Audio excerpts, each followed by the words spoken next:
ចាលោកអ្នកនាងជាទីមេត្រីបរិសវ័យ56ឆ្នាំមួយរូបនៅឃុំពពេលស្រុកត្រាំកក់ខេត្តតាកែវ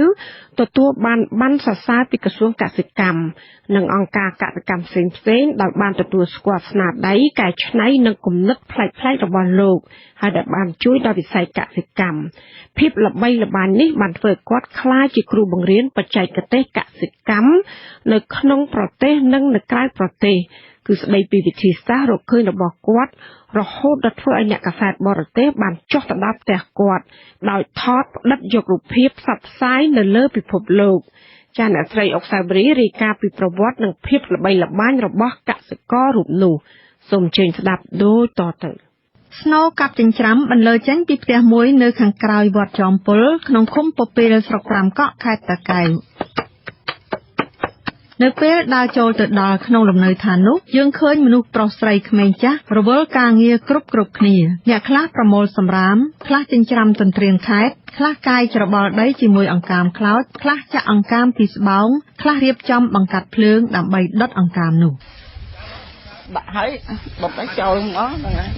បរិមម្នាក់ពាក់អាវឆ្នូតពណ៌ផ្កាឈូកសម្ដែងនៅកិរិយារាក់ទាក់និងទាញកៅអីជ័រមករៀបឲ្យភ្ញៀវអង្គុយដោយលើកប៉ាន់តែនិងកាយទឹកមកជាមួយផងលោកប្រាប់ថាលោកឈ្មោះរស់ម៉ៅបានរៀនជំនាញកសិកម្មពីអង្គការសេដាខ្ញុំចាប់ផ្ដើមអនុវត្តឆ្នាំ2004អញ្ចឹងមិនមែនចាប់ផ្ដើមអនុវត្តលៀមបានជោគជ័យទេសេដាគាត់ថាបើចង់បានអស់គាត់ប្រាប់ថានោះភ្នំនោះហើយបើចង់បានត្រីសេដាប្រាប់ពីបឹងថានោះបឹងអញ្ចឹងយើងរកមិនបានគឺរកទៅហើយធ្វើមិនបានរត់ធ្វើលោករៀបរាប់ថា10ឆ្នាំមុនជីវភាពគ្រួសារគាត់លំបាកខ្លាំងព្រោះធ្វើស្រែយកផលពីក្នុងដី20អាគ្រួសារគាត់ហូបខ្វះអង្ករ4ទៅ5ខែក្នុងមួយឆ្នាំគាត់ស្វែងរកលុយទិញអង្ករដោយរត់ម៉ូតូឌុបផងស៊ីឈ្នួលរែកដីផងលក់នំបញ្ចុកផងក៏នៅតែមិនអាចចាយគ្រប់គ្រាន់ប្រចាំឆ្នាំនៅឆ្នាំ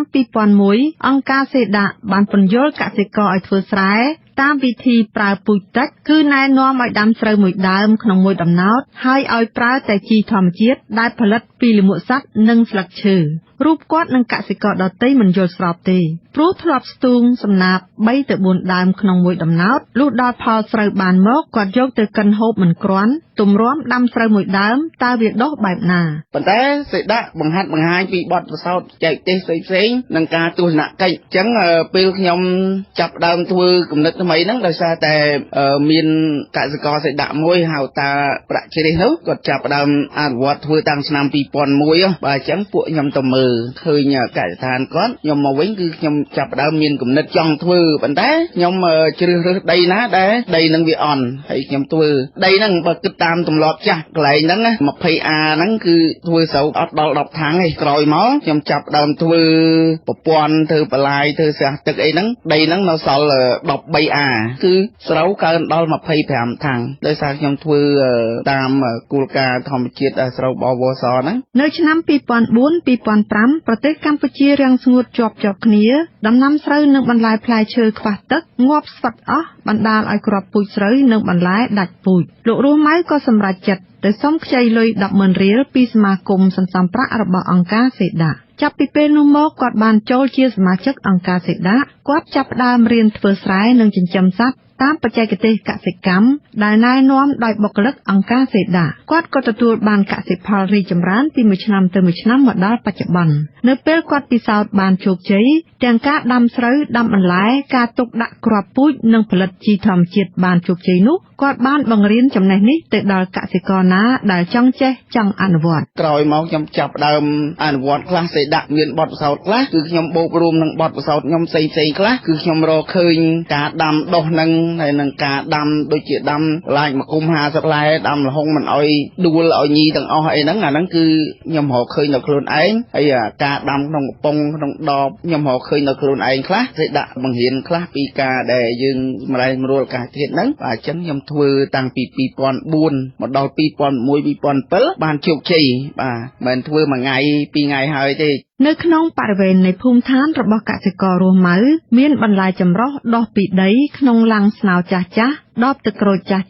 កែវជ័រចាស់ៗនិងស្បោងចាស់ៗដែលដាក់ដំរៀបជាជួរព័ទ្ធជុំវិញស្រះទឹកតូចៗជាច្រើនដែលមានត្រីអណ្ដែងនិងត្រីឆ្ពិនច្រើនម៉ឺនក្បាលរស់នៅក្នុងស្រះទឹក 4 ទៅ 5 នោះអណ្ដូងស្លាប់មួយបានបន្តទុយោខ្វាត់ខ្វែងក្នុងរោងបន្លែផងនិងពាងទឹកផងនៅក្រោមដើមចេកក្រោយផ្ទះមានរោងគំនរចម្បើងរៀបដាក់បញ្ឈរដូចគេគ្របរោងផ្សិតលោកថាគឺជារោងជីដែលគាត់ទើបនឹងសន្សំថ្មីចឹងកាមនេះយើងមិនមែនដុតទៅជាផេះទេឲ្យដុតទៅជាខ្ជុងចឹងខ្ជុងវាមានប្រយោជន៍វាច្រើនណាស់ទី1វាមានអាដីហ្នឹងឲ្យវាមានសំណើមទី2វាកាត់បន្ថយនៅជាតិពុលហើយទី3វាជួយនៅដីហ្នឹងឲ្យមានជីជាតិដែលសំខាន់បំផុតណាស់ដែលសត្វមានប្រយោជន៍នោះគឺវាចូលចិត្តលាក់ខ្លួនវានៅក្នុងហ្នឹងវាធ្វើឲ្យដីយើង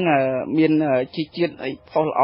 ចឹងខ្ជុងកាមនេះយើងដាក់មួយឆ្នាំគឺល្អដល់3ឆ្នាំហើយបើយើងដាក់រាល់ថ្ងៃទៅចឹងដីយើងមានសំណើមលោករស់ម៉ៅបានប្រើទ្រឹស្ដី3ឃ្លាថាក្នុងទឹកត្រូវមានត្រីលើដីត្រូវមានសត្វនិងបន្លែក្នុងស្រែត្រូវមានស្រូវពាក្យ3ឃ្លានេះបានធ្វើឲ្យជីវភាពគ្រួសារគាត់ផ្លាស់ប្ដូររហ័សពីទន់ខ្សោយទៅមធ្យមចាប់ពីឆ្នាំ2005មកបន្ទាប់ពីគាត់ចេះពិតប្រាកដនៅបច្ចេកទេសកសិកម្មពីអង្គការសេដានិងការព្យាយាមរកគំនិតប្លែកៗក្នុងវិស័យដាំដុះដើម្បីបង្កើនជីវភាពគ្រួសាររបស់គាត់បច្ចុប្បន្នគាត់បញ្ជូនកូននៅលាវឲ្យបានទៅរៀនមហាវិទ្យាល័យចំណែកកូនបែកមានគ្រួសារគាត់បង្កើតកសិដ្ឋានច្រើនហិកតាដែលមានដាំបន្លែនិងចិញ្ចឹមសត្វនៅខេត្តព្រះសីហនុឲ្យកូនចៅរកស៊ីបន្តទៀតនៅក្នុងភូមិគាត់បានទិញដីកសិកម្មបន្ថែមដើម្បីពង្រីកការស្រាវជ្រាវដាំដុះនិងចិញ្ចឹមសត្វចំណែកប្រាក់ចំណូលគាត់បានមកពីការដើរបង្រៀនផងការចុះទស្សនកិច្ចសិក្សារបស់កសិករមកដល់ផ្ទះគាត់ផងដោយពួកគេបានជួយទិញពូជបន្លែ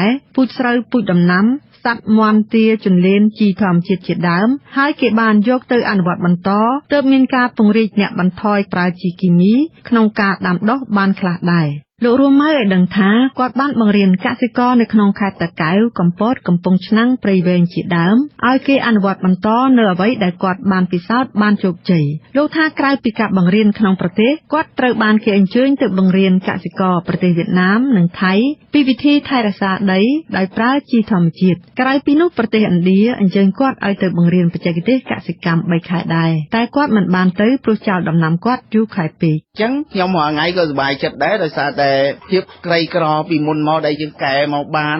មកជោគជ័យដល់សប្តាហ៍ថ្ងៃនេះហើយខ្ញុំអត់លាក់ដែរពេលខ្ញុំស្លាប់ទៅគឺអត់បានអីជួយដល់ជាតិទេអញ្ចឹងគឺខ្ញុំយកបទពិសោធន៍ដែលខ្ញុំមានខ្ញុំជួយដល់វិជាកសិករផ្សេងទៀតអាជ្ញាធរឃុំពពែលោកឆឹងមាសថ្លែងថានៅខេត្តតាកែវនិងខេត្តកំពតអ្នកណាក៏ល្បីថាលោករស់ម៉ៅជាអ្នកដាំបន្លែធម្មជាតិនិងជាកសិករព្យាយាមបង្កើតគំនិតប្លែកៗក្នុងវិស័យកសិកម្មចំណែកការចិញ្ចឹមសត្វវិញលោករស់ម៉ៅបង្រៀនពីវិធីចិញ្ចឹមសត្វបែបណាដែលសត្វមិនងាប់និងលក់បានថ្លៃគ្រូកសិកម្មរបស់អង្គការសេដាលោកប៉ានសុភាពឲ្យដឹងថាលោករស់ម៉ៅគឺជាកសិករគំរូបានធ្វើឲ្យកសិករនៅក្នុងនិងក្រៅប្រទេសនិងអ្នកកាសែតបរទេសចុះរៀនសូត្រពីគំនិតប្លែកៗនិងវិធីច្នៃប្រឌិតរបស់គាត់ក្នុងការដាំដុះធន់ទ្រាំឬសមស្របនឹងការប្រែប្រួលអាកាសធាតុហើយផ្សព្វផ្សាយបន្តឲ្យកសិករនៅលើពិភពលោកយកទៅរៀនសូត្រតាមប្រធានអង្គការសេដាបណ្ឌិតចុងសាំងកុមារបានថ្លែងថាមានកសិករជិត 50,000 គ្រួសារហើយកំពុងអនុវត្តការដាំដុះដោយបន្ថយការប្រើប្រាស់ជីគីមីមកប្រើជីកំប៉ុស្តរួមចំណែកកែប្រែដីកសិកម្មពីខូចរិចរឹល